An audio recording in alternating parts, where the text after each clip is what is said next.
ऐसा प्रत्येक युग में हुआ है और आगे भी ऐसा ही होता रहेगा।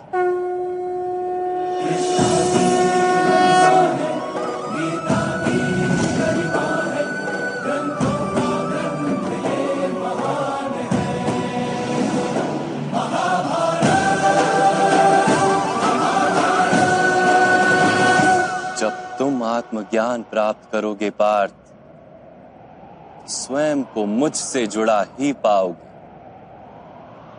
तब तुम भी मेरी ही भांति स्वयं को परमात्मा के रूप में देखोगे।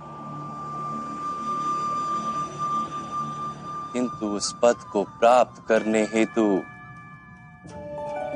मेरे प्रति संपूर्ण समर्पण अनिवार्य है। समर्पण क्या है मां?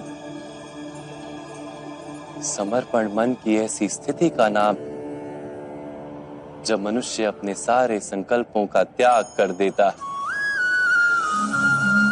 स्वयं से किसी प्रकार के निर्णय अथवा प्रण भी नहीं लेता। जिस प्रकार के कार्य उसे दिए जाते हैं उसी प्रकार के कार्य करता है। वास्तव में समर्पण का अर्थ होता है अपने आप, अपने मन को, बुद्धि को, ज्ञान को, इच्छा को, आशा को, अपनी भावनाओं को, अपना सब कुछ किसी को अर्पण कर देना। और ऐसे समर्पण को भक्ति कहते हैं।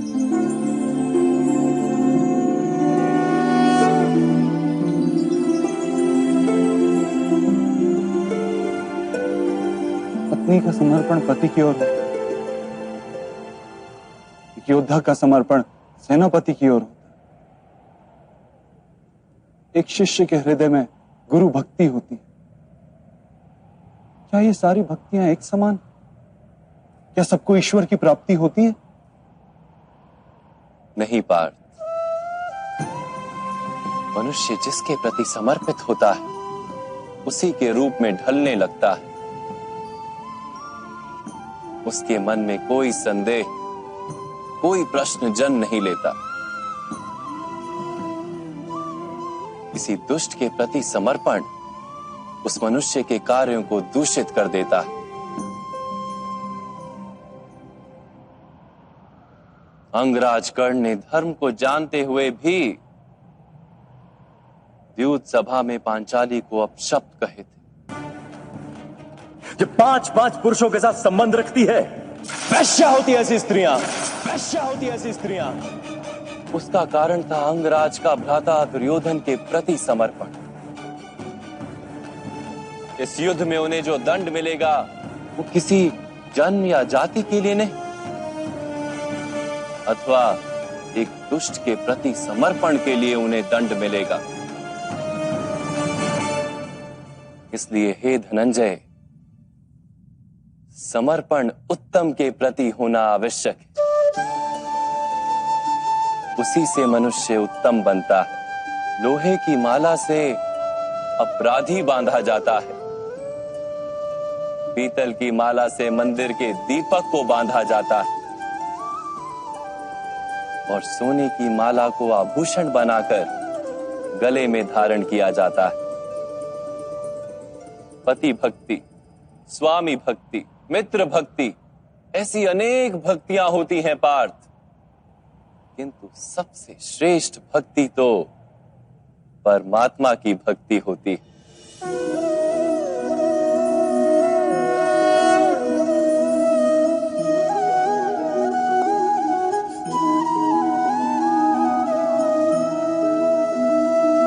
किंतु परमात्मा की भक्ति का सांख्य अथवा कर्म योग से क्या संबंध है? सांख्य योग के कारण मनुष्य स्वयं को आत्मा के रूप में जानता है। कर्म योग से वो जीवन के बंधनों से छूट जाता है, और भक्ति के कारण मनुष्य को परमात्मा के वास्तविक रूप का ज्ञान होता है। परमात्मा के ज्ञान से मनुष्य जन्म मरण के फेरों से छूटकर सच्चिदानंद स्वरूप को प्राप्त कर लेता है। परमात्मा में समाकर स्वयं परमात्मा हो जाता है। जैसे जल की छोटी सी बूंद जब सागर में मिलती है तो स्वयं सागर बन जाती है। अर्थात इस शरीर का कोई महत्व ही नहीं है माधव। अवश्य महत्व है पार्थ। शरीर के माध्यम से ही मनुष्य को परमात्मा का साक्षात्कार होता है। मृत्यु और नए जन्म के बीच के समय में आत्मा के ज्ञान में वृद्धि नहीं हो पाती। इस जन्म में प्राप्त अनुभव, ज्ञान, विचार और अभ्यास को लेकर आत्मा नया शरीर धारण करती है। आत्मा की प्रगति और अधोगति शरीर में रहकर ही संभव है।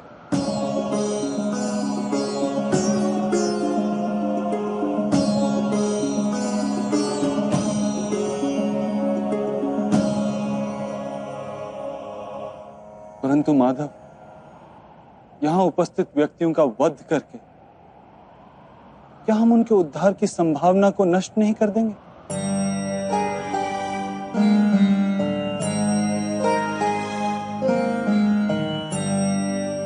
तुम्हारे शत्रु धर्म की मर्यादा को तोड़ चुके हैं पार्थ। अधर्म ही उनका स्वभाव बन गया है। उनका उद्धार अब असंभव है।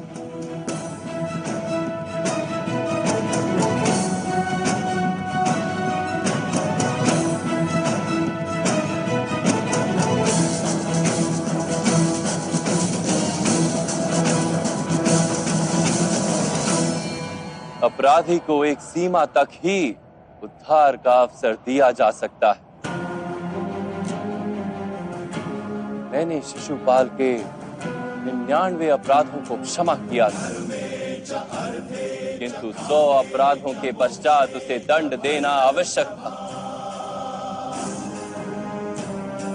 अपराधी को यदि अपराध करने दिया जाए तो उसका अधिक से अधिक पतन होता है।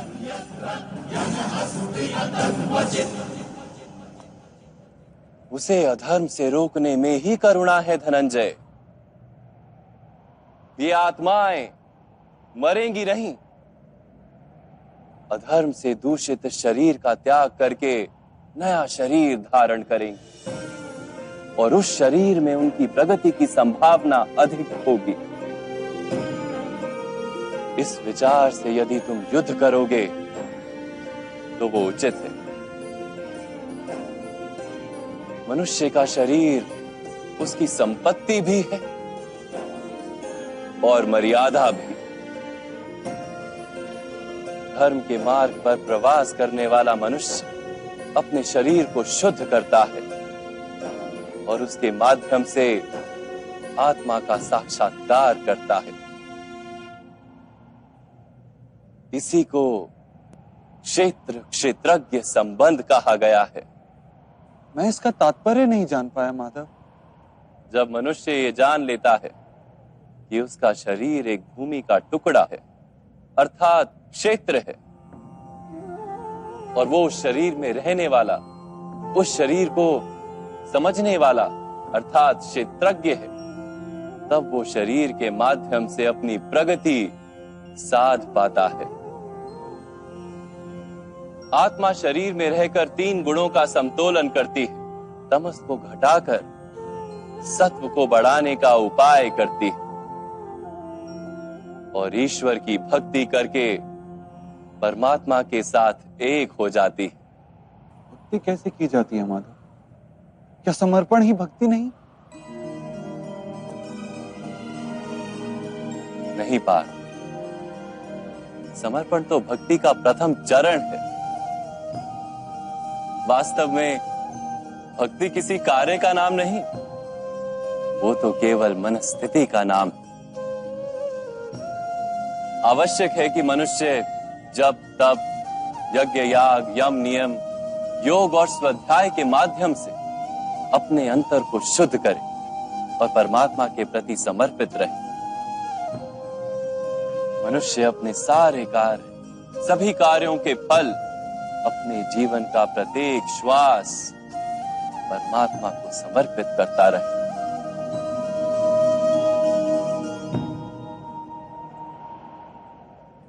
यदि भक्ति केवल मन की स्थिति, तो जब तब आदि का क्या महत्व है माधव?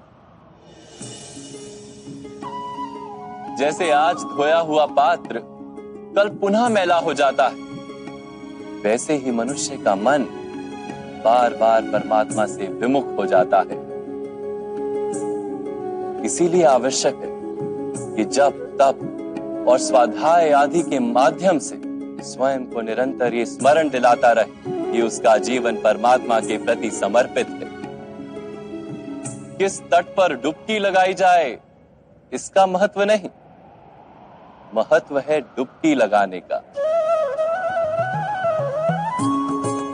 भक्ति योग का एक ही सार है पार कि मनुष्य परमात्मा को अपना जीवन अर्पण करके परमात्मा की भक्ति करता रहे और सत्व गुण से युक्त संपत्ति को संभाल कर रखे।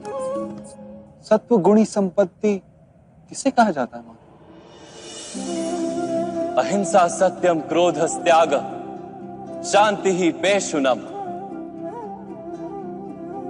दया भूतेष्व लोलुप्त्वम मार्दवम वीर चापलम तेज क्षमा धृति शोचम द्रोहो नातिमानिता भवन्ति संपदम देवी अभिजातस्य भारत।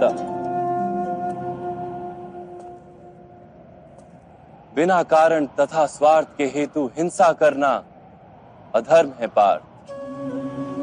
वास्तव में अहिंसा ही परम धर्म है और उसके साथ सत्य, क्रोध ना करना, त्याग, मन की शांति, निंदा ना करना, दया भाव, सुख के प्रति आकर्षित ना होना, बिना कारण कोई कार्य ना करना, तेज, क्षमा, धैर्य, शरीर की शुद्धता, धर्म का द्रोह ना करना तथा अहंकार ना करना, इतने गुणों को सत्व गुणी संपत्ति या दैवी संपत्ति कहा जाता है।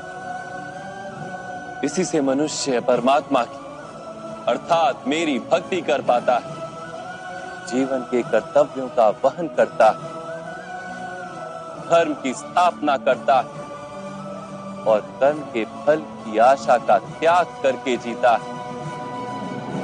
उसे मैं निस्संदेह इस जन्म में संतोष देता और मृत्यु के पश्चात अपने ही अंतर में स्थान देता हूं।